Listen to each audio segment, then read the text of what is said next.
Hello, bonjour à toutes et à tous, j'espère que vous allez bien. Il est 3h56 du matin et on est déjà là pour suivre ensemble la course de Formule 2, la course sprint de Formule 2, deuxième course de la nuit. Purée, pas évident. Pas évident, pas évident. Ça commence à être compliqué là, niveau sommeil, niveau mental. Après, on s'est pas ennuyé sur la course de F3, même si on aurait bien préféré que avoir un peu plus d'action, finalement moins de safety car tout simplement. Alors que, c'est, j'ai l'impression que mon Twitch l'avait pas connecté. Attendez. Bon, j'ai un petit souci de mon côté. En tout cas, je vois vos messages dans le retour sur l'écran, mais bon, écoutez, attendez, je vais essayer de checker ça de mon côté. Petit problème technique. Euh, bon, écoutez, donc la course de Formule 3, c'est plutôt bien déroulé. Par ailleurs, je peux déjà vous montrer un petit peu le classement du championnat. Le classement du championnat, alors qu'il n'est pas totalement à jour, puisqu'il n'a pas pris en compte la pénalité d'Alessandro Giusti, qui a bien été confirmée. Il a reçu 10 secondes de pénalité pour avoir dépassé Ugo Choukou avant la safety car. Bon, voilà, je pense que ça devait se jouer à très très peu au final. Mais en attendant, voilà, c'est Alessandro Giusti avait quand même un très très bon rythme. C'est d'ailleurs ce qu'il a dit dans son post Insta que c'était voilà une course très frustrante, une course très frustrante, très rageante pour le pilote français. Mais en tout cas que le rythme était là. Et ça c'est le plus positif. En tout cas dans le rythme de course, il a l'air vraiment présent. Peut-être que c'est en qualif où il va falloir peut-être trouver quelques petites solutions, mais bon, voilà, c'est le premier week-end. Du côté de Théophile Naël, ça s'est vraiment bien passé aussi. Premier point, septième place en partant dixième. Il a fait le taf. Après, voilà, est-ce que c'est dommage qu'il n'ait pas pu faire sauter le bouchon Nikita Bedrin, qui a été vraiment compliqué à faire sauter, qui est resté devant lui durant toute la course. Au final, voilà, on a vu certains pilotes trop en faire. Je pense notamment à James Wharton ou ce genre de pilote. Et voilà, on voit qu'il y a quand même eu pas mal d'abandons. Il y a eu 7 abandons. C'est énorme quand même, c'est vraiment pas mal quand même pour une première course. En attendant, voilà, c'est quand même des premiers points déjà sécurisés. Évidemment, l'important pour Théophile, ça sera la course de demain où il partira troisième. D'ailleurs, pour le moment, on rappelle que il devrait y avoir de la pluie sur toute la journée de dimanche. Attendez, je vérifie ça quand même. Mais voilà, il devrait y avoir de la pluie sur toute la journée de dimanche pour la F3, pour la F2, pour la F1. La course de F3 par exemple est à 9h du matin. Donc on ne devrait pas échapper à de la pluie. 9h du matin, heure locale bien sûr, 23h chez nous en France. Donc voilà, F3, F2, F1, normalement il devrait y avoir tout le monde. Non mais il y a un truc. Il y a un truc. Attendez. Ah c'est bon, je vous vois. Je vois vos messages. Ah, c'est bon. Salut à ceux qui sont déjà là présents avant 4h du matin. On rappelle, le départ de la course est programmé à 4h15 du matin. Donc voilà, a priori la dernière course du week-end sur le sec. Voilà, comme je le dis, normalement on devrait avoir toute la journée de dimanche sous la pluie. Maintenant voilà, quand on a vu ce que ça a donné en F3, juste sur le sec, on a vu beaucoup de crash, on a vu beaucoup d'accidents. Comment vont se comporter les pilotes de F2? Puisque en essai libre, c'était surtout les erreurs venaient surtout des pilotes de F2. Il y a eu beaucoup d'accidents, Goethe, Dunn, Cordil, même Arvid Lindblad, etc. Beaucoup d'erreurs. Alors qu'en F3, il n'y avait pas eu tant d'erreurs, tant eu de soucis que ça en essai libre. Après, c'est mieux. Normalement, il vaut mieux faire les erreurs en essai qu'en course. Peut-être qu'en F3, c'est ce qu'ils ont fait, et peut-être qu'en F2, du coup, ça veut dire qu'on n'aura pas beaucoup d'erreurs. Je ne sais pas. Peut-être que je porte la poisse un peu en disant ça. En tout cas, voilà, la grille de départ. Salut à ceux qui sont déjà là les plus matinaux. C'est quoi votre cas? Est-ce que vous êtes plus... si vous êtes là à 4h du matin, est-ce que vous êtes extrêmement matinaux? Est-ce que vous êtes levé tôt ou alors c'est juste que vous avez prolongé la nuit super tard? Where can I see the F2 telemetry online? Telemetry, it's the live timing. Live timing, it's on the official website. C'est sur le site officiel de la F2. Pas encore dormi perso. Bah écoutez, moi j'ai pas dormi depuis la course de F3. Du coup, voilà. Voilà. En vrai, c'est que un week-end dans l'année. Voilà, moi j'ai forcément une pensée pour tous les gens qui sont fans de NBA ou de sport américain ou ce genre de choses et qui doivent avoir ça vraiment tous les jours et je sais pas comment ils font. Mais, euh, mais je me dis voilà, pour un week-end, je peux bien sacrifier mon rythme de sommeil, je me rattraperai dans la journée, j'ai pas grand-chose, j'ai aucune interaction sociale. Bref, non, c'est faux en plus. C'est faux, j'ai une interview, j'ai une interview ce matin à 10h30. Va falloir que je sois bien réveillé, parce que ouais, va falloir que je dorme entre la qualif F1 et l'interview, parce que sinon ça va pas le faire. Euh, j'ai loupé le réveil pour la F3, donc j'ai pas dormi depuis. Ouais, petite sieste entre F3 et F2 perso. Ok, non mais c'est varié. C'est varié. Écoutez, je remercie Vince Super Gamer qui a follow la chaîne depuis le dernier live, entre la F3 et la F2, donc lui il était réveillé. Avant que le live commence, évidemment, un petit, on va voir un peu cette grille de départ, cette grille de départ un peu spéciale qui n'a un peu rien à voir avec celle qu'on avait eu en suivant les qualifications. Alors évidemment, c'est une course sprint, course à grille inversée, donc on inverse le top 10. Merci, enfin du coup, j'imagine thank you to Nico NL 7902 pour le follow. Euh, donc voilà, une qualif qui n'a pas grand chose à voir avec cette grille de départ, tout simplement parce qu'il y a eu énormément de pénalités. On en avait déjà parlé, mais il y a les pénalités des voitures de Dams, de Rodin et de Trident, c'est-à-dire Crawford, Miney, Cordil, Dunn, McTooniff et Esterson qui ont été pénalisés pour avoir les équipes ont été pénalisées pour avoir utiliser, en tout cas modifier des capteurs pour récupérer potentiellement des datas illégalement lors des essais de pré-saison fin février. Donc une pénalité assez lourde, mais qui peut se justifier quand même. Et en plus de ça, ils auront cette pénalité de 10 places encore une fois demain pour la course principale. Et en plus de ça, lors des essais d'avril à Bahreïn, ils manqueront une journée. Et en plus, les autres équipes pourront utiliser les capteurs modifiés que les équipes pénalisées aujourd'hui ont utilisés. Donc voilà, je pense que ça compense pas mal. Ça peut-être même surcompense probablement.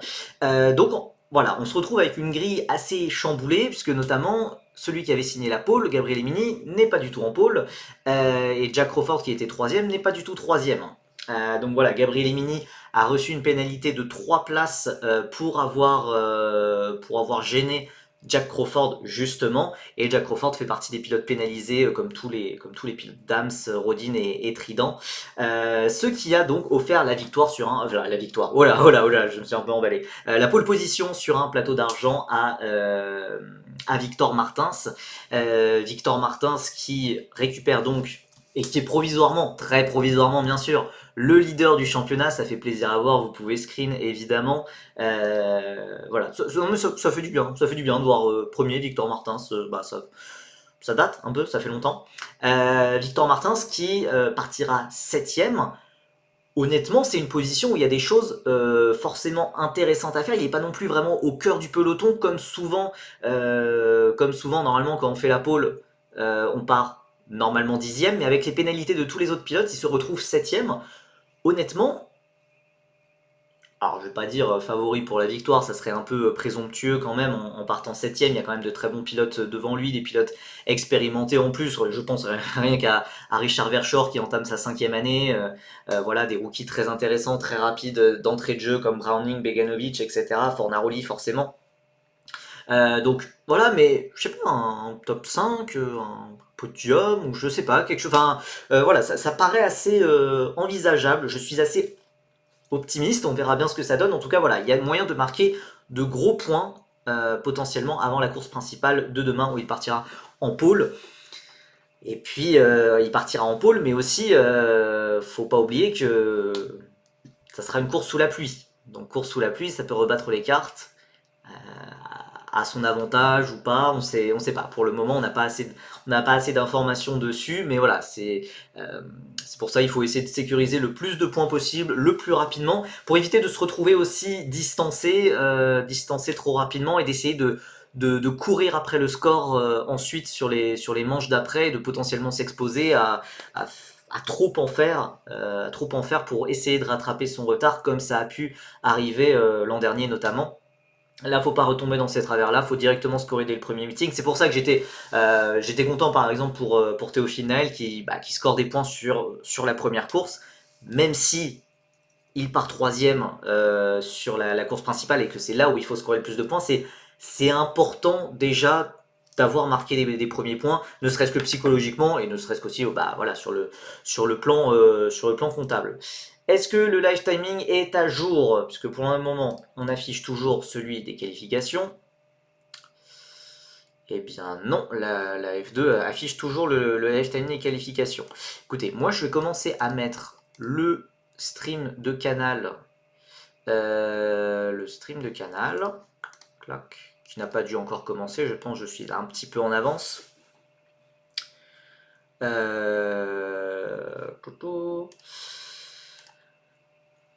Donc un petit point quand même sur cette grille de départ, on en reparlera un peu plus tard dans les prochaines minutes forcément. Leonardo Fornaroli qui partira en pole position, bonne surprise quelque part. Si vous avez suivi les tier lists, les previews que j'ai pu faire, j'ai peut-être eu tendance à un peu le sous-côté, après, à pas vraiment être convaincu par Leonardo Fornaroli, mais il n'empêche qu'il a quand même fait le 10e temps des qualifications dès sa première qualif, et qui se retrouve en pôle pour la course sprint. Donc il va partager la première ligne avec l'expérimenté Joshua Dirksen, ensuite Browning, Beganovic, les high-tech, Stanek, Verschoor et Victor Martins, donc en 7e position. L'un des paramètres aussi à surveiller, ça va être cette histoire de moteur. De moteur, évidemment. Si vous avez suivi la F2 l'an passé, vous savez qu'il y a souvent des polémiques au niveau des moteurs, des probables, des supposées différences de performance, des problèmes de fiabilité aussi entre les pilotes, beaucoup de critiques sur le championnat. Et depuis les essais de pré-saison, et surtout ce week-end, il y a énormément de problèmes de coupure moteur, énormément de problèmes de coupure moteur aléatoires pour plein de pilotes dans plein d'équipes différentes. Donc c'est assez problématique quand même, et c'est pas très sérieux pour le championnat qui est censé être le championnat de formule de promotion le plus professionnel, le plus sérieux. Voilà, de ne pas avoir des moteurs qui fonctionnent alors que les pilotes payent 2 millions, 3 millions d'euros la saison, ça fait un peu tâche. Ça fait un peu tâche, vous le reconnaîtrez. Donc les pilotes, avant cette course sprint, ont eu un shakedown a priori de 15 minutes pour un peu tester, voir si... je suis jaloux. Ouais, j'aurais bien aimé moi avoir 2-3 millions d'euros à dépenser. J'ai une coupure de courant chez moi, je dois être alimenté par Mecachrome. Alors, pour une fois, j'ai parlé avec un ingénieur, en F2. A priori, pour une fois, cette fois-ci, le problème n'est pas de Mecachrome. Le problème n'est pas de Mecachrome, mais plutôt de l'entreprise qui fabrique les alternateurs notamment. De la F2, je crois que c'est Marelli si je dis pas de bêtises. Donc, pour une fois, c'est vrai qu'on aime bien tirer sur l'ambulance, mais Nerd, donc ton deuxième pseudo c'est Nerd Ringard. Ok, ça se tient. Ça se tient, Mick, ça se tient. Le deuxième réveil fait mal. Ah bah force, ouais, force à vous, force à vous. Bah du coup moi voilà, je me suis pas endormi entre temps. Je me suis pas endormi entre temps. Je me suis dit que ça allait être vraiment trop compliqué. Ça alterne plus alors, bah c'est ça. Ça n'alterne plus, c'est le souci. C'est le souci. Mais non, non, moi j'ai pas de Mecachrome et du coup moi j'ai pas de problème de moteur dans ma voiture en fait. Je dors après les qualifs F1, bah je pense moi aussi ça va être le plan puisque après bah la course de F2 va être finie autour de 5 heures du matin. Globalement, c'est des courses de 45 minutes à peu près pour la course sprint. Course principale, c'est plutôt 1 heure. Oui, 45 minutes. Les qualifs sont à 6 heures. C'est dur de s'endormir entre 5 heures et 6 heures quand même. Donc oui, je pense qu'aussi Kimi63, on va partir sur ce plan-là quand même. Alors que moi, de mon côté, si vous voulez vous synchroniser avec moi, le générique de F2 vient de se terminer. Voilà, donc je suis sur le stream de Canal pour information. Euh, Alors là, faut qu'on profite hein, de ce grand ciel bleu. Donc c'est vrai que là, il fait extrêmement beau à Melbourne, il fait très chaud aussi. Mais visiblement, ça va changer. Ça va être la dernière course du week-end sur piste sèche. Bientôt, ça va être le lendemain, ça va être des conditions beaucoup plus compliquées. Salut à ceux qui rejoignent, bonne nuit. On dit pas bonjour, on dit bonne nuit en effet. Comment ça va? Bah écoute, un peu crevé, un peu crevé, mais quand même excité. Quand même, voilà, la première course de la saison. J'avoue très personnellement que si l'Australie avait été la deuxième manche de la saison, j'aurais probablement pas fait ça. Ou alors j'aurais fait des lives pour la course principale, mais pas pour qualif le vendredi, course sprint le samedi et course principale le dimanche. Là, c'est vraiment, bah voilà, c'est la rentrée, c'est la première. C'est la seule fois de la saison que ça arrive. Donc forcément, ouais, voilà, puis le Grand Prix d'Australie en ouverture en plus. Non, franchement, il y a, voilà, et puis les débuts de nos Français, Justy et Naël, voilà, qui débutent en F3, Sami Mektounif qui débute en F2, Victor Martins qui va peut-être entamer une année de champion, on ne sait pas, voilà, qui est actuellement d'ailleurs leader du championnat. Allez, j'en profite puisque c'est quand même assez sympa de partager ceci, mais voilà, Victor Martins est actuellement en tête du championnat avec ses 2 points de la pole position. Euh, Bon, attendez, le live timing, ils l'ont toujours pas mis. Ah, il est mis à jour le live timing. Bah voilà. Ça me rappelle le bon vieux temps des départs à 4 heures du mat. Ah, donc t'es un ancien. T'es un ancien qui 63. Parce que moi, les départs à 4 heures du mat, j'ai jamais vécu ça. C'est mon papa qui me racontait ça. Donc là, j'avoue, moi, départ à 5 heures du mat la dimanche, j'ai rarement eu aussi tôt, hein. Oui, je suis la F1 depuis 93. Bon, bah, du coup, c'est raccord, ouais.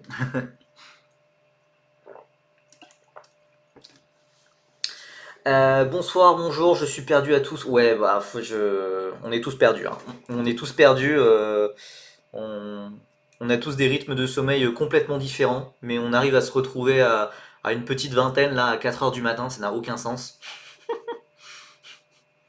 Mais en plus, 4 heures du matin, c'est vraiment l'heure impossible, quoi. C'est l'heure impossible. Allez, on remonte la grille de départ de Formule 2. Si vous voulez vous synchroniser avec moi, c'est maintenant Max Esterson qui partira en dernière position. Derrière, Amaury Cordil, on rappelle, c'est les pilotes pénalisés pour avoir utilisé des capteurs illégaux lors des tests de pré-saison. Sami Mektounif partira 20e aux côtés de Kouchmaini en 19e position. Ensuite, on retrouve Jack Crawford, troisième des qualifications, mais avec les pénalités 18e. Derrière, Sian Shields. En 16e position, on retrouve Alex Dunn. Derrière, John Bennett, le transfuge de la F3 britannique, de la GB3. Derrière, ensuite, Oli Goethe, le pilote Red Bull Junior, et Gabriel Emini, poleman destitué de sa pole position, qui partira 13e. Derrière, Rafael Villagomez et Pepe Marti, le jeune pilote Red Bull, qui peut prétendre peut-être à la F1, mais il devra faire attention à son rival et coéquipier Arvid Lindblad qui partira juste devant lui en 10e position. On a ensuite Rito Momiata 9e, Montoya 8e. Notre Français Victor Martins 7e qui totalise déjà 2 points au classement général. 6e Richard Verschoor.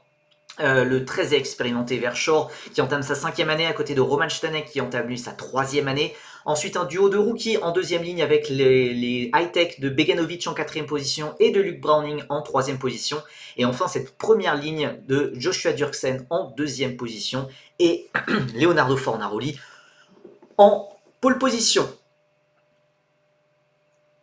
Ils ont utilisé la même photo pour Crawford et Shields. Ah, j'ai pas remarqué là comme ça. Il suivait la F1, Percy était pas né. Ah ouais, je confirme, j'étais pas né. Allez, on va bientôt avoir le départ du tour de formation. Allez, voilà, le Fornaroli est parti à cet instant. Percy, je compte sur toi. Alex Jack a pris sa retraite et maintenant c'est Chris McCarthy, c'est une catastrophe. Qu'est-ce que tu racontes? Alors, je connais très bien Chris McCarthy. En Freca, c'est un roi. Comment ça, c'est une catastrophe? Chris McCarthy, il est exceptionnel. Je ne comprends pas. Je ne comprends pas cette critique, puisque pour moi, c'est le seul gars qui était capable de succéder à Alex Jack. Même si c'est évidemment extrêmement dur de succéder à Alex Jack, bien sûr. C'est vrai que pour l'instant, personne n'a calé, hein. Personne n'a calé. Alors, bon, Canal Plus ne nous montre pas le tour de formation, il nous montre une interview de Victor Martins. Voilà, on revient sur le direct et le tour de formation.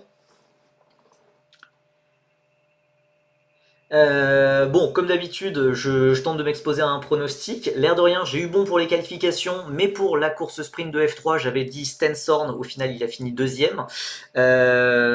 Écoutez, on a Fornaroli en pôle, Durksen, Browning, Begovic, Tanek, Verschoor, Martins. Si je voulais jouer vraiment beau jeu et si je voulais vraiment croire en ma bonne étoile et en celle de Victor Martin, j'aurais dit Martins, mais on va garder les pieds sur terre et avoir des attentes encore un petit peu réalistes.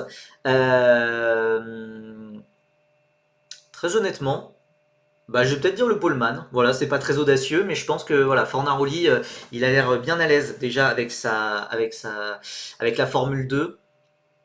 Il m'a bien surpris voilà, sur cette séance de qualification et la séance d'essai libre avant ça. Voilà, on sent qu'il est à l'aise. Les écarts sont vraiment très serrés. On va voir ce que ça peut donner. Voilà, après, Joshua Durksen, il a l'expérience. Luke Browning, Dino Beganovic, c'est peut-être un peu plus de talent pur que Leonardo Fornaroli. Après ça, c'est évidemment c'est de la subjectivité qui entre en compte, mais voilà, Fornaroli, je pense qu'il a clairement la voiture pour prétendre à la victoire. Il part en pole position, il a la voiture du tenant du titre Gabriel Bortoleto. Il est normalement dans des très bonnes conditions. Ils ont encore le moteur cheaté chez Invicta. Et pour moi, c'est un alors. Je ne pense pas. Non, non. Et puis, je ne pense pas. Et puis voilà, s'il avait le moteur cheaté, il n'aurait pas fait dixième en qualification. Ce qui va être vraiment intéressant à surveiller durant cette durant cette course sprint de Formule 2, pardon, c'est la fiabilité des moteurs. Est-ce qu'on va avoir ces coupures moteurs dont toutes les équipes parlent et dont même l'organisation a parlé et a dû organiser un shakedown pour essayer de régler ces coupures moteurs. Est-ce que ce souci est réglé? Oui, rien de flagrant niveau moteur pour le moment. On va suivre ça avec attention. S'il y a des pertes de puissance qui se règlent quelques secondes après, on verra. Allez, les dernières voitures se placent sur la grille de départ. Il n'y a pas eu de calage autour de formation. Peut-être un départ sans encombre. Le drapeau vert est agité en fond de peloton. Fornaroli, voiture jaune à droite de l'écran. Joshua Durksen à gauche. C'est un bon départ de Joshua Durksen qui a directement pris le meilleur. Directement pris le meilleur sur Leonardo Fornaroli. Il va passer largement en tête. Fornaroli qui va même être menacé un petit peu par Luke Browning. Oh, attention, ça fait du 3 de front avec Ritomo Miyata et Roman Stanek et Richard Verschoor. Et je pense que malheureusement Victor Martins a perdu quelques positions dans l'affaire. C'est Victor Martins qui a perdu quelques positions dans l'affaire. Il est tombé aux alentours de la 10e place. Il est en lutte avec son coéquipier. Allez, on a Durksen, Fornaroli, Browning, Verschoor, Stanek, Beganovic, 7, 8, 9, 10. Il est où Victor? Il est où Victor? Il est là, il est 13e, quelque chose comme ça. Il est loin, hein. Il a perdu beaucoup de positions malheureusement Victor. Voilà, il a beaucoup perdu dans ce 3 de front. Il avait fait un bon départ, mais c'est ensuite vraiment au premier virage, il a perdu tout son momentum. Allez, il va falloir entamer la remontée alors que Durksen est déjà sous pression de Leonardo Fornaroli avec l'aspiration. Est-ce qu'il peut aller passer dans la chicane? Non, il va se raviser quand même. Fornaroli qui est déjà quand même très pressant. Durksen ne s'envole pas du tout pour le moment. Oh, attention, c'est parti au large. Je crois que c'était Kouchmaini. Kouchmaini, la Dams rose, livrée à Alpine Academy. Alors qu'il y a une bataille entre Ritomo Miyata et Gabriele Mini. Ritomo Miyata, la voiture blanche, Gabriele Mini, la voiture rose.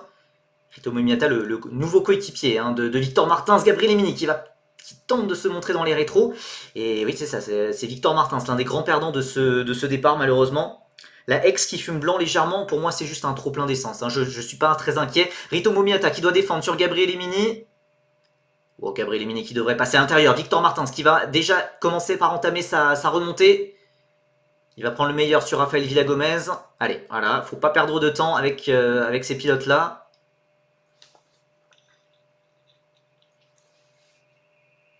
C'est ça, on a ce groupe avec Mini, Miyata, Martins. Alors évidemment, Miyata et Martins sont coéquipiers. Ne vous attendez pas à des consignes d'équipe dès la première course. Et en formule de promotion, les consignes d'équipe, alors ça peut exister, mais ce n'est jamais respecté globalement. Bon départ hein, de. Oh et Victor, c'est Victor Martins, le volant tordu. Le volant tordu, ça va être l'abandon pour Victor Martins. Et il y a la suspension qui est cassée. Il y a plusieurs suspensions qui sont cassées là. Attendez, ça va être l'abandon pour Victor. Deuxième tour, abandon pour Victor Martins. Qu'est-ce qui s'est passé? Qu'est-ce qui s'est passé? La remontée avait l'air de bien se passer. Il était en 12e position. Qu'est-ce qui s'est passé? Eh bien écoutez, elle commence bien sa saison de Formule 2. Alors on n'a pas vu de contact, hein. Pour l'instant on n'a pas vu de contact. Est-ce que c'est un contact avec le mur? Est-ce que c'est un contact, et ça je ne l'espère absolument pas, avec son coéquipier? On va revoir ce qui s'est passé pour Victor. Là, il la perd. Il la perd tout seul. Il la perd tout seul. À moins qu'il se soit fait taper par derrière, mais j'avais pas l'impression. Non, non, non, il la perd tout seul. En suivant son coéquipier. C'est pas une erreur à faire. Alors, c'est pas une erreur à faire sur une première course comme ça. Alors, drapeau jaune. Victor Martins, je pense que Victor Martins c'était quand même bien garé. Il devrait pas trop gêner. Je pense pas qu'on. Ah, Virtual Safety Car quand même. Sérieux, se lever pour ça. Moi je suis bien content de pas, de pas m'être levé pour ça et de ne pas avoir dormi juste avant. Mais là, bon, écoutez, voilà. Abandon pour Victor Martins, premier pilote à abandonner. Et ben, on s'attendait pas à ça. On s'attendait pas à ça. Alors, est-ce qu'il a été surpris par le. Il était très proche de Miyata. Est-ce qu'il a. Ouais, il est arrivé avec trop de vitesse, avec l'aspiration, j'imagine. Ah, il va s'en vouloir. Il va s'en vouloir, surtout que voilà, ce week-end, Victor avait un très bon momentum. Voilà, et une très bonne. Il était en pleine confiance. Il sort d'un excellent. Alors d'un hiver évidemment assez tumultueux où il a quitté l'Alpine Academy. Mais il s'était vraiment relancé. Il était en Australie depuis une semaine. La course des champions s'était excellemment bien passée. Il avait gagné le titre avec Sébastien Loeb pour l'équipe de France. Il avait fait la pole position. Et on voit déjà Victor Martins, il perd beaucoup quand il se fait pousser par voilà, Verschoor et Stanek. Il y a trop de voitures au même endroit et du coup il n'a plus aucune réaccélération pour toute la ligne droite après. Mais à la rigueur, ça ce sont des choses qui peuvent arriver. J'ai plus de mal. On revoit le départ en caméra embarquée avec Victor Martins. C'est un bon départ, hein. C'est vraiment un très bon départ. Bah ouais, je pense qu'il aurait même pu prétendre à la 4ème place et il a essayé d'enrouler à l'extérieur. Sauf que, voilà, il y avait trop de monde au même endroit, tout simplement. Beaucoup trop de monde au même endroit. Et, et forcément. Alors en vrai, je sais pas si Verschoor pouvait savoir qu'il y avait deux voitures à sa gauche. Je ne sais pas. Le seul qui pouvait être au courant qu'il y avait trois voitures, c'était Stanek, je pense. Drapeau vert, donc la voiture de Martins a été évacuée. Bon, bon. Verschoor, il fait un peu comme s'il était tout seul. Bah, comme s'il y avait deux voitures. Bon, s'il y a un fautif sur ce départ, c'est Verschoor. Après, très honnêtement, voilà, vu la suite de la course de Victor, on peut pas dire que ça change grand chose. On peut pas dire que ça change grand chose pour Victor Martins. Et ben, alors par contre, on a Jack Crawford aussi au stand. Je ne sais absolument pas pourquoi il est entré au stand. On ne l'a pas vu à la réalisation. Allez, on va essayer de se replonger un petit peu dans cette course. Durksen qui a créé une petite seconde d'écart avec la Virtual Safety Car. Fornaroli qui est sous pression de Browning, Verschoor. Les Invicta un petit peu dans le dur qui bouchonne un peu. Ouais, Fornaroli fait le bouchon en 2ème place et Stanek fait le bouchon en 5ème place.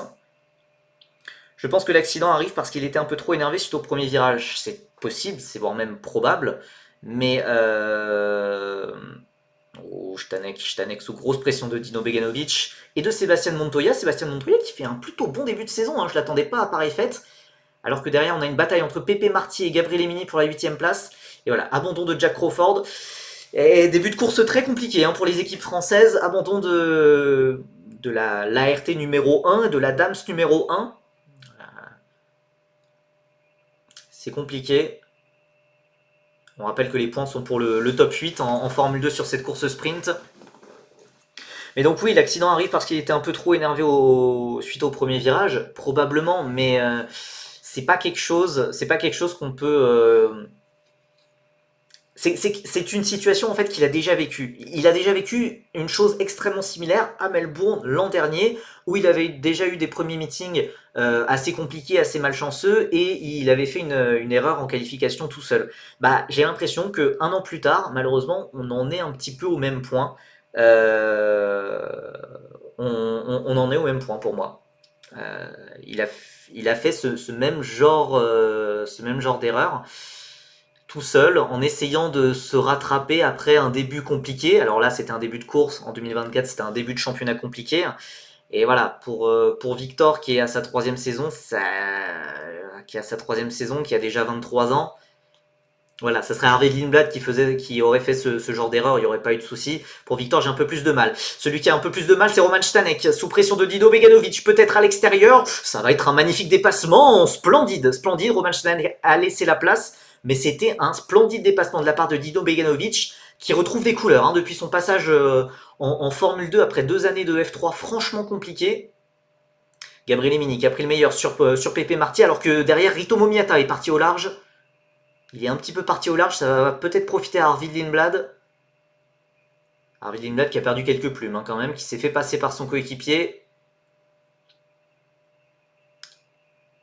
Pepe Marty toujours très proche de Gabriel Emini. Pendant qu'Arvid Lindblad va dépasser Rito Momiata. La RT rescapée. Attention, il la perd un tout petit peu à la fin du premier virage. On a encore un autre Français engagé. On a toujours Sami Mektounif qu'on voit justement à l'image. Juste derrière cette bataille entre Lindblad et Miata, Sami Mektounif, il est là, il va essayer de trouver la faille sur Rafael Villagomez. Il est dans un sandwich devant Amersfoort, Sami. Entre Villagomez, entre John Bennett. On rappelle que le pilote français partait 20e après la pénalité de son équipe. On revoit ce qui s'est passé entre Marty et Lindblad, entre Marty et Mini, pardon, Gabriel Mini qui, au DRS, à l'intérieur, a fait un dépassement très propre sur le pilote espagnol. Et là, on revoit une caméra d'Oli Goethe en bataille avec une Van Amersfoort. Je crois que c'est Villagomez. Il y a un drapeau jaune. Le drapeau jaune qui est indiqué sur le live timing. On ne sait pas ce que c'est pour le moment. Bataille bien musclée entre Villagomez et Goethe. Mais c'est Goethe qui s'est imposé. Safety car. Il y a une trident. C'est Max Esterson. C'est Max Esterson. Ouais, très honnêtement, si on avait perdu les deux Français coup sur coup en 6 tours, ça aurait été compliqué. Max Esterson qui est parti à la faute.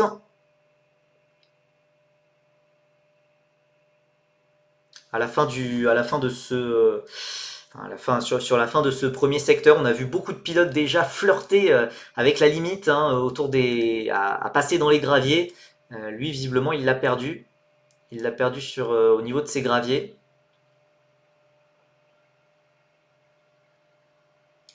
Donc la safety car qui est déployée. On rappelle, en course sprint, pas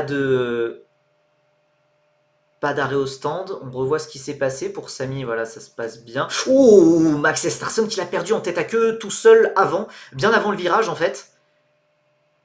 Et heureusement qu'il y a eu les graviers. Les graviers l'ont parfaitement arrêté et il n'a même pas tapé le mur. Bon, alors maintenant, on va y avoir des graviers un petit peu partout dans sa voiture, bien sûr. Toujours une super idée d'envoyer les feeders à Melbourne. Ben, ils apprennent. Ils apprennent. Après, c'est sûr qu'il y a beaucoup de safety cars, mais en vrai, alors au-delà de l'aberration économique que c'est d'envoyer la F2 et la F3 à Melbourne, moi je trouve ça pertinent dans le sens où voilà, c'est un circuit incontournable en F1 et voilà, un circuit un peu semi-urbain, etc., très rapide. Franchement, qu'ils apprennent. Alors, que la F3 y a, je trouve ça peut-être un peu too much, mais pour que la F2 y soit, moi ça me choque pas du tout. Mauvaise pub pour le sim racing pour le moment, c'est dommage. Oui, Max Esterson qui s'est surtout fait connaître grâce à iRacing, euh, qui faisait des bons débuts. Qui faisait des bons débuts. Il avait déjà fait la toute fin d'année dernière avec Trident, ça s'était plutôt bien passé, il avait été assez honorable. Il sort d'une saison de F3 avec Genzer Motorsport, donc l'une des pires équipes où il avait fait 21ème avec quand même quelques coups d'éclat, mais il avait été vraiment le meilleur pilote de son équipe. Là malheureusement, voilà, sa course aura tourné court, il partait de toute façon dernier. Sami Mektounif qui va du coup être le seul pilote rescapé de son équipe. Par ailleurs, on n'a pas vu le dépassement, mais Mektounif a pris le meilleur sur Bah écoutez, juste au moment où je dis ça, les positions viennent de s'être inversées. Bon, alors qu'on est sous régime de safety car, toujours. En vrai, le sim racing a une bonne pub avec un pilote quadruple champion du monde de F1. C'est vrai que c'est Ouais, c'est pas mal, Cadruc champion du monde de F1. C'est vrai que c'est un sim racer qui se débrouille. Cordy, il était à 33 secondes après 7 tours. Bah, je sais- très honnêtement, il y a peut-être eu il y a peut-être eu un souci. Après, voilà, il partait du fond de la grille, mais je pense qu'il y a dû avoir forcément un petit souci quelque part quand même. Alors, pour Sami Mektonif qui a relaissé passer Villa Gomez, il n'y a pas d'indication de la direction de course, hein. Mais peut-être que voilà, Sami voulait éviter une Justy. Je pense que peut-être que Sami a passé Villa Gomez juste avant, enfin juste après l'annonce de la safety car. Ça a dû être un peu litigieux, comme Justy avait passé Ugo Chukwu juste après, enfin, juste au moment de l'annonce de la safety car. Et voilà, malheureusement, en toute fin de course, Justy s'est fait pénaliser de 10 secondes. Donc chez Trident, on préfère éviter ça. Déjà, on a assez de pénalités comme ça pour ce week-end, je pense. Donc on préfère la, la jouer prudent.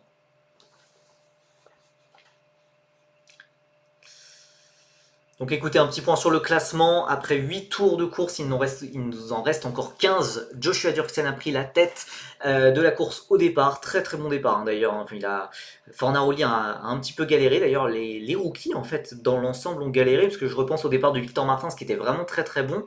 C'est surtout les rookies, hein, qui ont galéré sur cette procédure de départ. D'ailleurs, on revoit cette procédure de départ. Ouais, Dirksen, excellent départ. Verschoor, Martins, bah c'est ça. Alors, ouais, à la rigueur, Stanek, bon, qui est triplant, mais et qui a eu un peu plus de mal. Et ça a failli faire 4 de front, hein. Ça a failli faire 4 de front, et heureusement, Dino Beganovic lâche un petit peu, hein, au virage numéro 1. Je sais pas comment dire, mais je trouve cette saison de F2 beaucoup plus terne que la dernière. Ah. Oui, enfin, voilà, on en a parlé lors des previews de la F2, mais très personnellement, je suis beaucoup plus excité par la saison de Formule 3 que la saison de F2, car comme je l'ai pas mal dit, la saison de F2, alors il y a quelques très bons pilotes, voilà, il y a Victor Martins, voilà, il y a Arvid Lindblad, il y a Gabriel Mini, je ne sais pas exactement dans quelle catégorie le mettre, est-ce que c'est vraiment quelqu'un qui peut prétendre à la F1, alors qu'on nous remontre une énième fois l'erreur de Victor Martins, malheureusement tout seul. Aïe, ouais, ça pardonne pas, hein. Ça pardonne pas avec les murs juste à côté. C'est qu'en fait, tous les meilleurs pilotes de cette génération, 2004, 2005, etc., les meilleurs pilotes, ils ne sont plus en F2. Ils sont déjà en F1. Bah, c'est Adjar, c'est Bortoleto, c'est Berman, c'est même Antonelli qui est en 2006. Euh, donc, en fait, là en F2, on se retrouve limite avec je vais pas dire les seconds couteaux, c'est un petit peu dévalorisant, mais voilà, les meilleurs pilotes de cette génération ont déjà été promus en F1. Donc, hormis, voilà, et puis en plus, il y a très peu de places disponibles en F1 pour 2026. À la rigueur, voilà, dans le clan Red Bull, il y aura de la bataille pour prendre le siège de Yuki Tsunoda, très probablement, qui devrait partir avec le départ de Honda. Après, peut-être des places chez Cadillac, mais c'est extrêmement improbable, ou alors peut-être seulement pour Jack Crawford qui pourrait bénéficier de son avantage de sa nationalité, mais sinon ça reste assez verrouillé. Donc évidemment, les enjeux restent assez limités pour la saison de Formule 2 comparé voilà, à la saison de Formule 3 où là tu as une génération vraiment ultra intéressante qui arrive.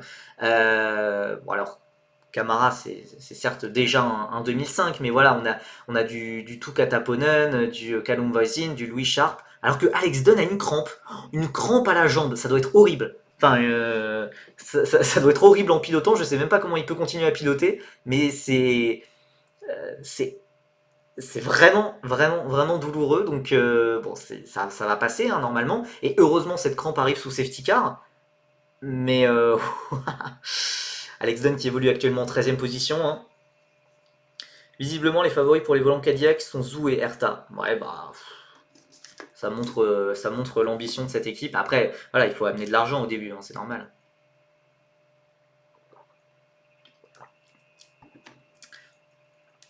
Alors qu'en vrai, ça serait beaucoup plus pertinent. La safety car repart pour un tour supplémentaire. Ils prennent beaucoup de temps à évacuer la voiture d'Esterson, c'est assez étonnant. Ouais, moi j'aurais plus pensé à des pilotes vraiment expérimentés, puisque Zou c'est extrêmement léger, hein. C'est vrai qu'un Pérez ferait beaucoup plus de sens, ne serait-ce que aussi niveau marketing, niveau commercial.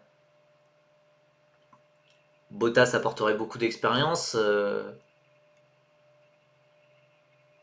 Euh, Voilà. Et Colton Herta, oui, Colton Herta, très probablement, c'est le pilote que Andretti veut, que Andretti Cadillac veut.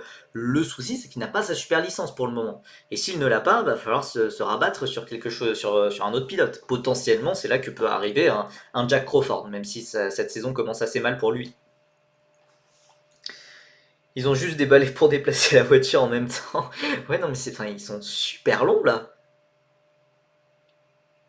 Il lui manque un point à Hertha visiblement, donc ça devrait aller. Non, non, de mémoire, non. Et je crois qu'il est à 32 points actuellement et que à la fin de l'année, il va baisser, il va tomber à 31 points. Donc non, il lui faut au minimum 9 points encore. Il lui faut au minimum 9 points. Je sais plus exactement ce que ça veut dire, mais ça veut peut-être dire un top 5, un top 4 en IndyCar, hein, je crois. Febro a dit qu'il a 39 points. Écoutez, je vais essayer de vérifier. Alors, la safety car va s'en aller à la fin de ce tour. Donc, attendez, waouh, comment je peux vérifier ça facilement? Faut qu'il fasse top 5 de mémoire. Ouais, voilà, faut qu'il fasse un top 5 d'IndyCar. Herta, c'est quand même un talent brut qui n'a jamais réussi à faire une saison régulière en Indy, il ne progresse pas et aura le niveau de De Vries, je pense. Bah voilà, contrairement à un gars en IndyCar comme Alex Palou, qui est beaucoup plus régulier, j'ai même aussi pas mal de réserves sur le cas Colton Herta, hein. Il n'a pas 39 points, hein. Et même s'il avait 39 points, il faut aussi le marquer, hein, ce point supplémentaire. Faut qu'il prenne Palou. Ouais, je pense pas que ça sera le plan, hein. Bon allez, Joshua Durksen va gérer cette relance de safety car. On est au 10e tour sur 23, on n'est pas encore à la mi-course. Il a relancé extrêmement tôt. Durksen. Évidemment, Fornaroli a été un petit peu surpris. Ouais, Fornaroli a été complètement lâché. Superbe relance de la part du Paraguayen, qui a déjà presque un écart d'une seconde sur le champion F3 en titre, qui continue de faire chauffer ses gommes. On a ensuite Browning, Verschoor, Beganovic. Pour l'instant, ça ne se décale pas, hein. Dans le peloton, ça se suit à la file indienne. Tout le monde a plutôt bien géré sa relance. À la rigueur, Amaury Cordil qui est proche de Kouchmaini pour la 18e et avant-dernière position. Et bien écoutez, relance de safety car très calme. Alors peut-être Alex Dunn. Alex Dunn attaqué par Rafael Villagomez. On va rester comme ça. C'est Sami Mektouni, enfin, la voiture qui est juste derrière ce duo.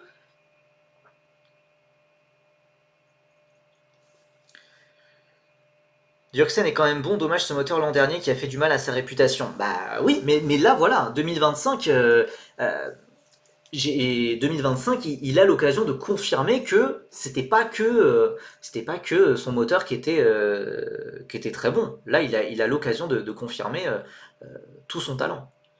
On est en caméra embarquée avec Sébastien Montoya en 7ème position, le fils de Juan Pablo, qui va sentir le souffle de son coéquipier Gabriel Emini juste derrière lui, qui entame sa remontée. Il était parti 13ème. Et Montoya qui va essayer d'attaquer Roman Stanek. Roman Stanek qui défend l'intérieur. Montoya qui essaye de se montrer dans les rétros. Stanek, il est en grosse galère quand même sur ce début de course. Ça glisse beaucoup, beaucoup de survirages. Mais on l'a vu perdre des positions globalement depuis le début de la course.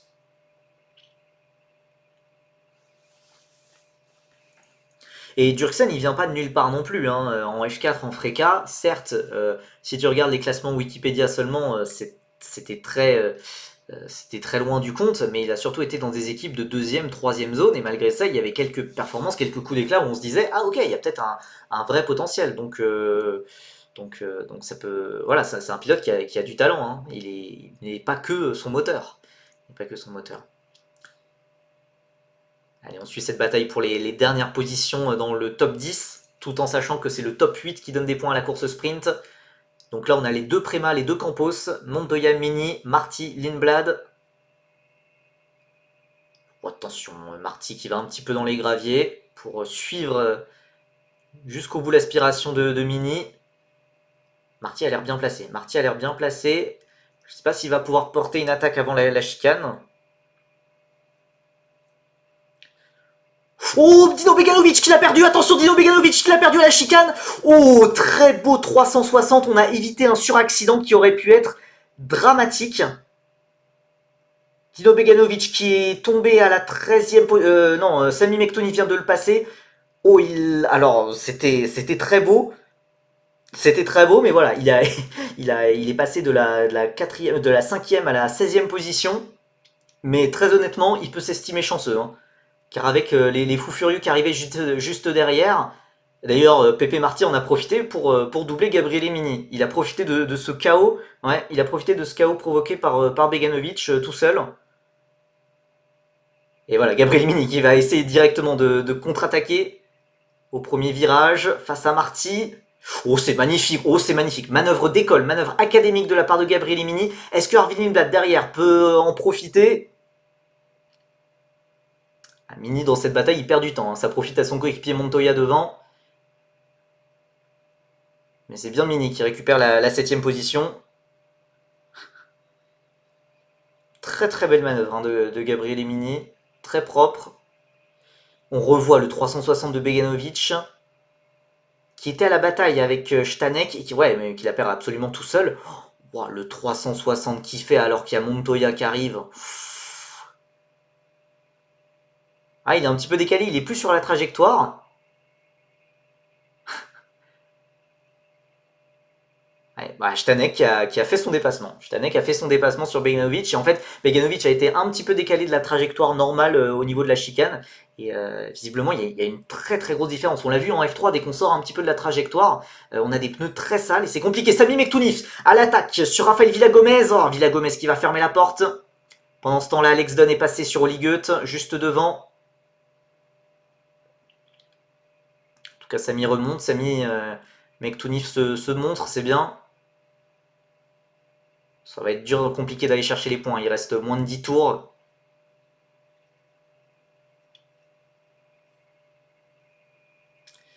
Devant, Turksen continue de creuser son écart, hein. 2 secondes. Ensuite, on a ce groupe pour la deuxième place avec Fornaroli, Browning, Verschoor. Puis ensuite, Stanek, Montoya. Puis ensuite, Mini, Marty, Lindblad, Miyata. Et en fait, tout le reste des pilotes qui se tiennent, qui sont tous dans la zone DRS de tout le monde.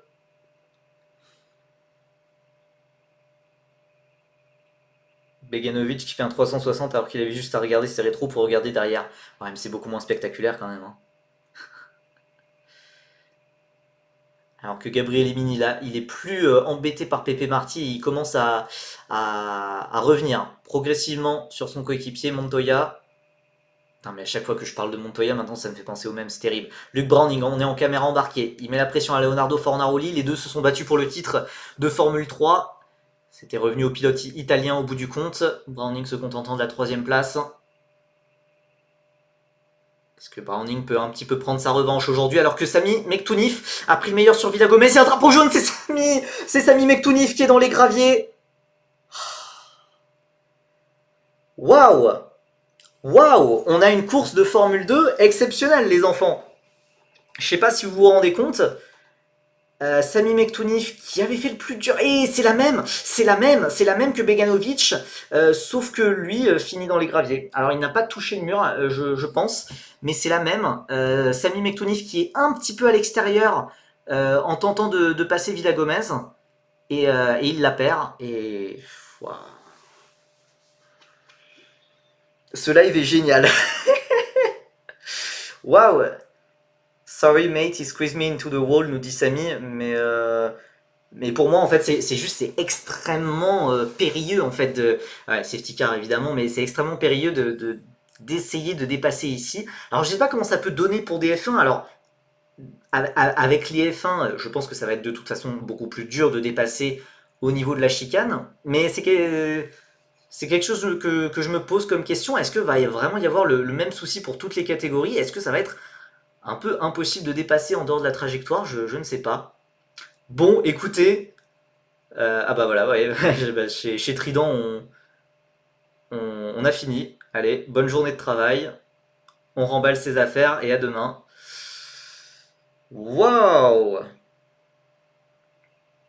On va voir ce qui s'est passé entre Mektounif et Villagomez. Non, non, enfin, non, malheureusement, voilà, y a rien. Enfin, Mektounif la perd en tentant de compléter son dépassement. C'est dommage car, enfin, vraiment, s'il avait terminé son dépassement, ça aurait été assurément, je pense, le dépassement de la course. peut-être avec celui de Gabriel Mini sur Marty, mais c'était très très beau, mais il fallait la garder sur la piste. Euh, bon, eh ben écoutez, on n'a plus de Français en course. Pour être très honnête, je préférais la F3, hein. Je préférais légèrement la Formule 3. Bon, waouh, très drôle ce qui se passe. Ouais, c'est vachement drôle. On s'amuse beaucoup sur ce live. Ah là là là là là là. Bon, après, il faut essayer de relativiser. Il faut se dire que c'est des pilotes qui, enfin, Victor Martin, c'est Benny McTooney, c'est pas des pilotes qui sont pour le moment en lice vraiment pour la Formule 1. Alors que quand il y avait des soucis pour Isaac Hadjar l'an passé, je prenais les choses beaucoup plus à cœur, puisque bah il y avait potentiellement la F1 au bout. Et quand on voit ce que ça a donné, bah voilà, on a bien fait de prendre les choses à cœur. Un bon départ demain et Martin saura tout compenser. Ah mais c'est vrai, là, évidemment, on est un petit peu obligé de critiquer l'erreur de Victor Martin, c'est évidemment, mais dans le même temps, il est en parfaite position pour, euh, pour acquérir sa rédemption demain. Il partira en pole position. Euh, Remember what we said at the track walk, it's not about making the pass, it's about forcing the mistake. Wow, la radio de Stanek. Le but, c'est pas de faire le dépassement, c'est de forcer l'erreur. Et bah ça dit beaucoup de choses sur les pilotes de Formule de promotion. Stromstad a abandonné, oui, il a abandonné en fin de course, après l'aileron avant cassé qu'il avait et la crevaison qu'il avait. Mais oui, double DNF en F2, triple DNF en F3, c'est assez fort. Belle journée au taf pour Trident. Alors que la safety car va bientôt laisser la place. Est-ce que Durksen va encore scotcher tout le monde? Est-ce qu'il va relancer aussi tôt? Stanek qui se prend une seconde par tour et il veut mettre la pression devant, audacieux. Alors, c'est vrai qu'il a un peu souffert sur ce début de course. Après, peut-être il a pu mieux gérer ses pneus. Je ne sais pas. Après, voilà, il y a eu beaucoup de safety car, donc je pense que peut-être que le facteur de gestion pneumatique entrera pas vraiment en ligne de compte. Cette année, je peux pas le blairer. Bah pourquoi?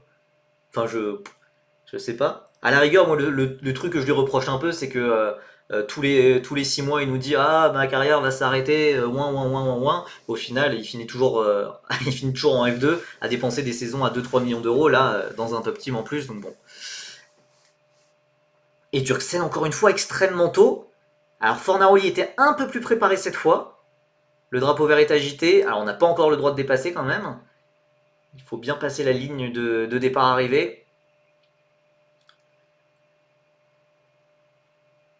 Pour le moment, ça se suit à la file indienne. Oh, mais ouais, il n'y a plus de français en lice quoi. J'essaie de regarder où était Sani, mais du coup, bah non. Non, non, non.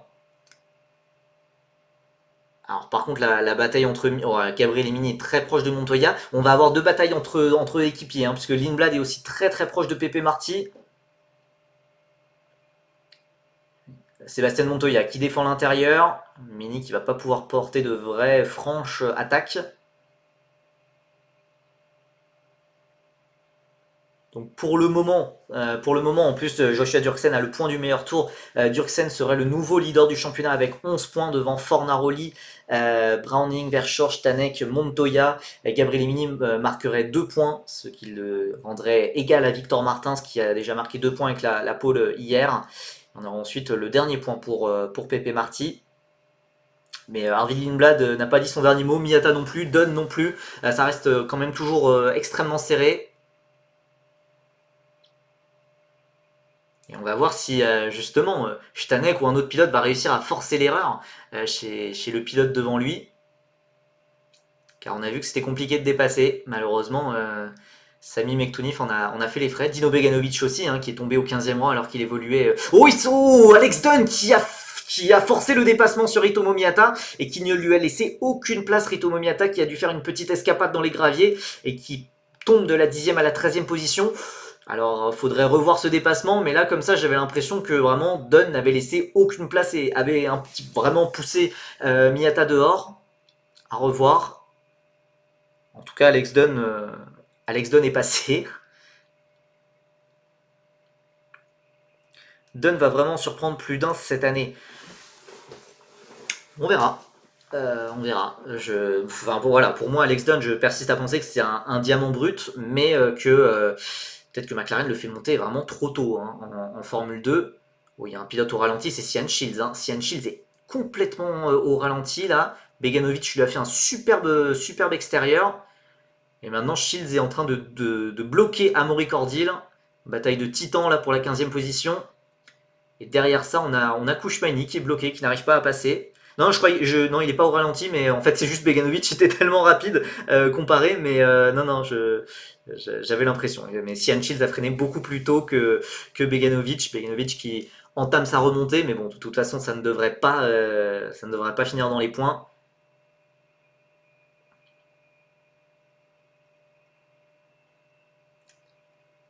La réalisation ne nous a pas remontré le dépassement de Dunn sur Miyata. Pourtant, je pense qu'il y a de quoi peut-être ouvrir une petite enquête, ou au moins voilà, revoir ce qui s'est passé.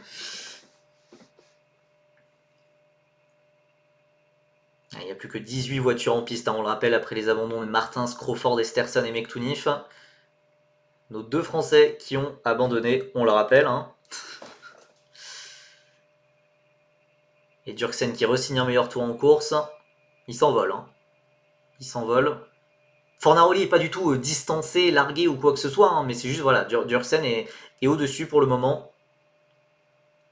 Et celui qui pourrait bientôt être au-dessus, c'est Gabriel Emini. À l'attaque sur Sébastien Montoya. Gabriel Emini qui retarde son freinage à l'extérieur. Sébastien Montoya qui va bien évidemment fermer la porte. Ça reste propre pour le moment. Alors que Amaury Cordil est passé sur Sian Shields pour la 15e position. Ex-Racing qui va peut-être se retrouver aux deux extrémités des classements, avec Durksen premier, Shields qui est antépénultième actuellement.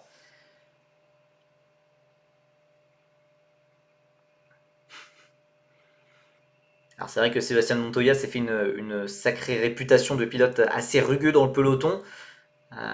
Peut-être que Gabriel Emini va peut-être préférer assurer les 2 points de la 7ème place plutôt que de perdre ça. Il est proche, hein, en tout cas il est plus rapide et Montoya commence à être un petit peu distancé par Stanek. Quand Montoya n'aura plus le DRS, s'il n'a plus le DRS à un moment, ça va être vraiment compliqué de résister à Gabriel Emini. Pour le moment, Montoya reste à 9 dixièmes, 8-9 dixièmes du pilote tchèque devant lui.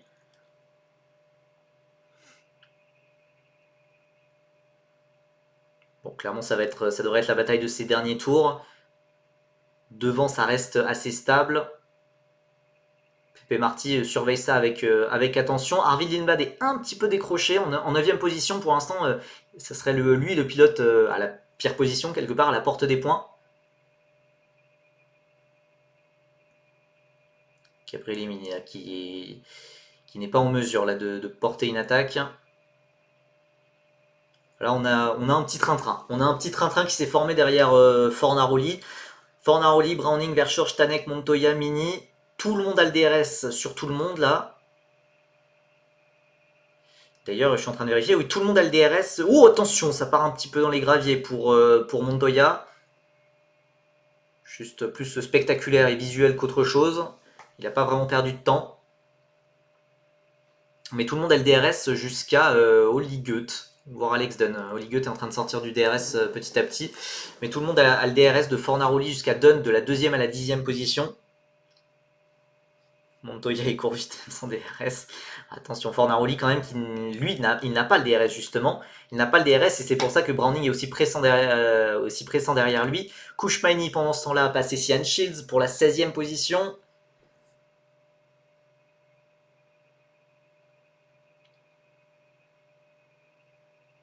Luke Browning, qu'on nous montre à l'image. Le jeune pilote Williams, on rappelle, ça peut potentiellement être un candidat pour la Formule 1, peut-être pas l'an prochain, mais sur un futur à court moyen terme quand même. Vu qu'il est le pilote de l'Académie Williams le mieux placé, alors que Alex Dunn vient de prendre le meilleur tour à Joshua Durksen, une 32-7. Une 32-7, ça offrirait le point, ça offrirait un point à Alex Dunn. Durksen qui ne marquerait que 10 points, il reste encore 3 tours hein, pour signer ce meilleur tour.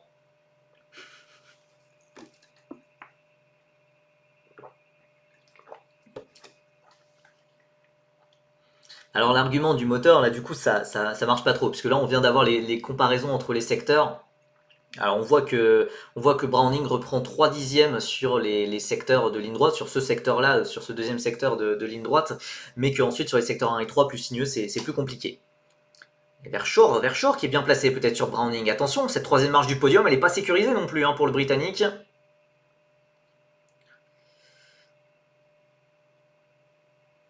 Ensuite Stanek, Montoya et Mini qui fait un petit peu le yo-yo en fait. Mini qui a relaissé de l'espace. Alors est-ce que ça veut dire que ses pneus sont un petit peu en train de surchauffer? Alors que je suis en train de regarder les secteurs à côté, ça allume toujours en violet. Pépé Marty dans le S1, Dunn dans le S2. Dunn c'est impressionnant, 20.0 dans le S2. Alors qu'on peut pas trop faire de différence normalement dans ce secteur-là. On va voir s'il a dû être un petit peu bloqué dans le S3 j'imagine en comparaison. On va voir ça.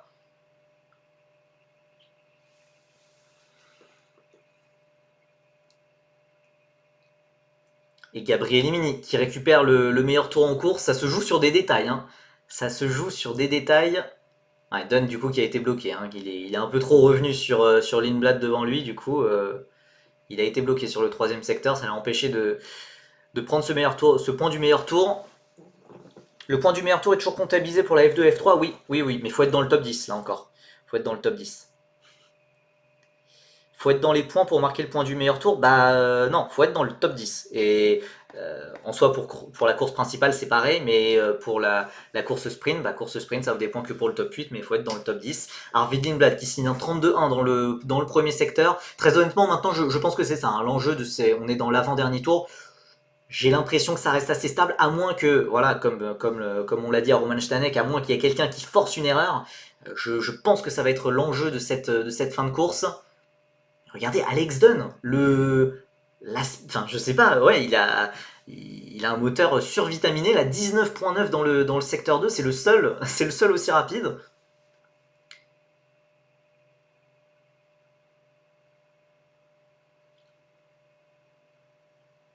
Oh Alex Dunn justement qui est en bataille avec Arvid Lindblad et qu'il a passé.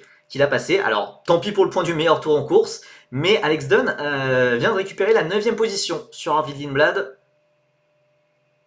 Campos a l'air un poil plus dans le dur, mais on l'avait déjà vu sur la fin d'année. On l'avait déjà vu, donc ça m'étonne pas trop. Et je pense vraiment que ça sera plus compliqué pour Marty et Lindblad que l'an passé. Je pense que l'avantage de Campos, que Campos avait eu au début du changement de réglementation, s'estompe petit à petit. Lindblad qui est vraiment en difficulté, là, qui est vraiment en train de défendre pour sauver une place dans le top 10 face à Oli Goethe.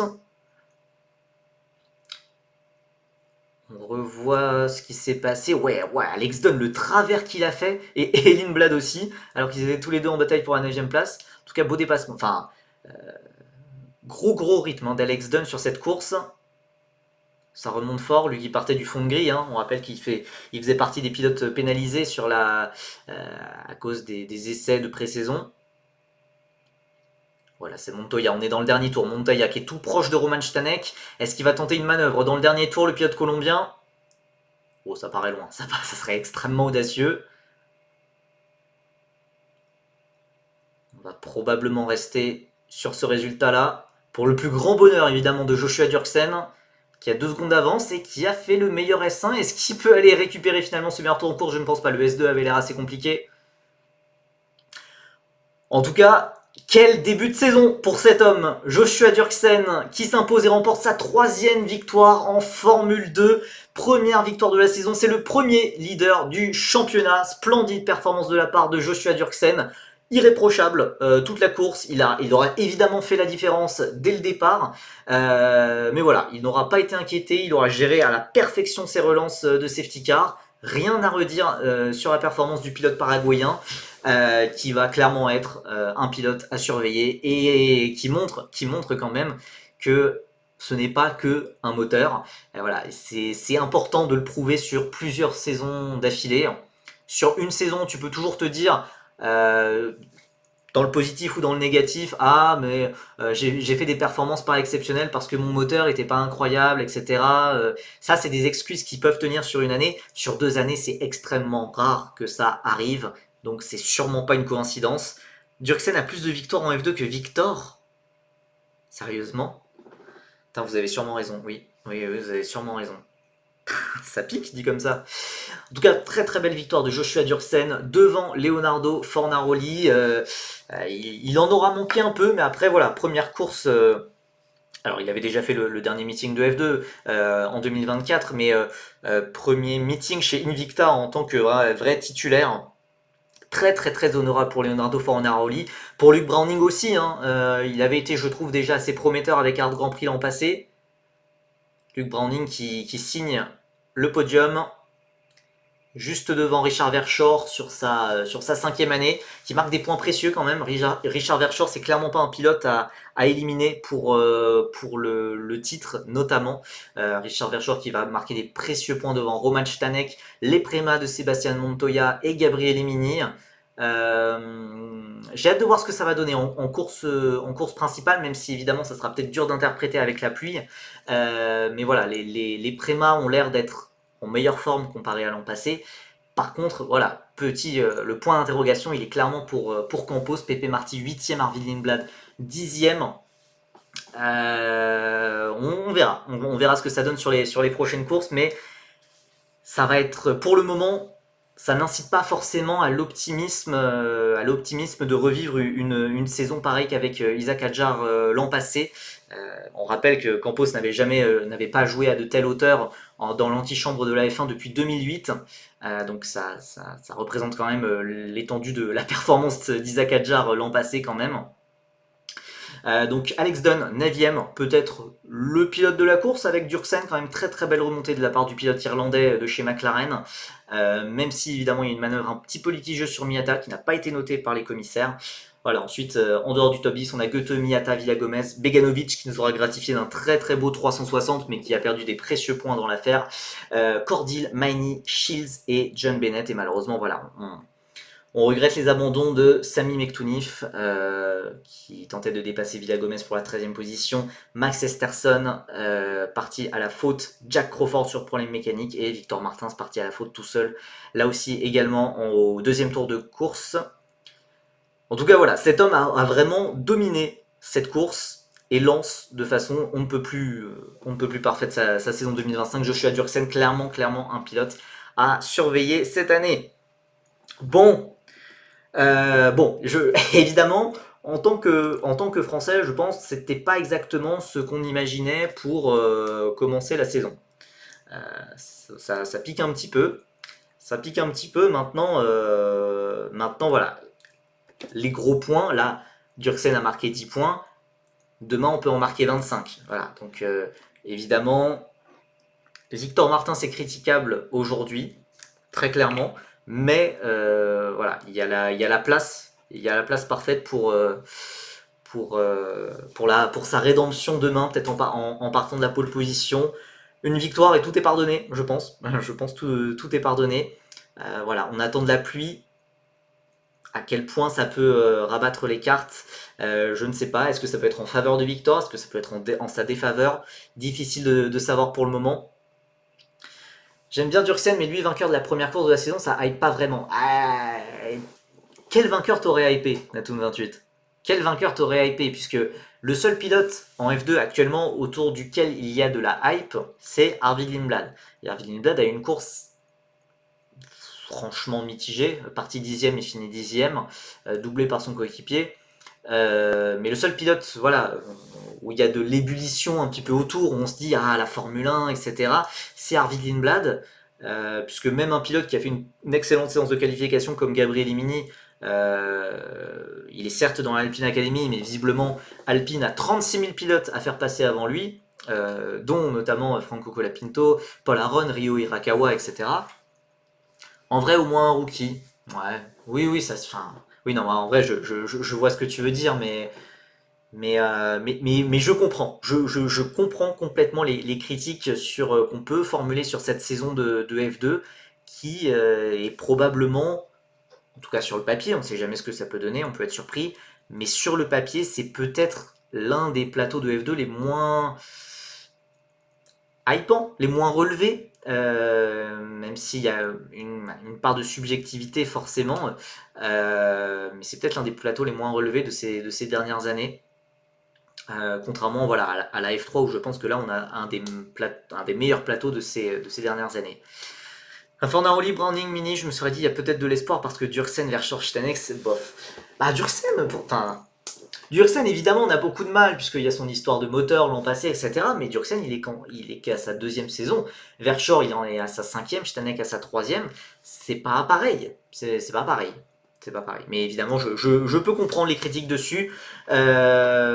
Écoutez, on va se quitter pour aujourd'hui. On va se quitter pour aujourd'hui, prendre un repos bien mérité avant la qualification de Formule 1. Alors moi, je ne stream pas la qualification de Formule 1. Il y a d'autres streamers, je pense, qui le font tout aussi bien, voire mieux que moi, je pense. Je sais pas, j'imagine Hydro, par exemple. Voilà, si vous voulez un nom. Donc voilà, on va évidemment espérer tout le meilleur pour Isaac Hadjar, forcément. Forcément qu'on a suivi toutes ces années en Formule de promotion, qu'on a vu grandir, et là, bah voilà, c'est l'heure d'aller dans le grand bain pour Isaac. Sa première qualification en Formule 1 est en moins d'une heure. On espère tout le meilleur. Voilà, déjà, enfin, s'il arrive à passer en Q2, moi déjà, je serais assez content pour un début. Si possible, être proche de Yuki Tsunoda, ça serait bien. Et puis voilà, très très hâte de la saison de F1 qui débute. Et nous, on se retrouve, eh bien, ce soir. Ouais, c'est bizarre, il y a plus haut. Ouais. Il fait complètement nuit dehors, et du coup, je vous dis, on se retrouve ce soir parce que, je vous explique, la course principale de F3 est à 23h, donc du coup, je pense qu'on prendra l'antenne probablement autour de 22h40, 45. Ça dépendra. Dans le même temps, j'ai envie de voir la fin du tournoi destination quand même, histoire de voir si la France gagne ou pas. Et donc je pense juste après ça, on démarrera le stream pour la course principale de F3, puis ensuite on enchaînera à 1h30 avec la course principale de F2. Ça sera un grand live. On fera pas de coupure comme aujourd'hui, puisque voilà, F3 et F2 s'enchaîneront ce soir. On se retrouve dans moins de 18h. Ouah, c'est chaud dit comme ça. C'est chaud dit comme ça. Moi, mes yeux, ils en peuvent plus là. Hein. Mes yeux, ils en peuvent plus. Bon, écoutez, merci beaucoup d'avoir été aussi nombreux sur ce live. Écoutez, ça peut pas marcher tous les jours pour nos pilotes français. On espère que ça marchera mieux demain et que comme Isaac Hadjar l'an passé, ça sera jour de rédemption pour Victor Martin. C'est tout ce qu'on peut lui espérer. En attendant, je vous souhaite à tous une très bonne.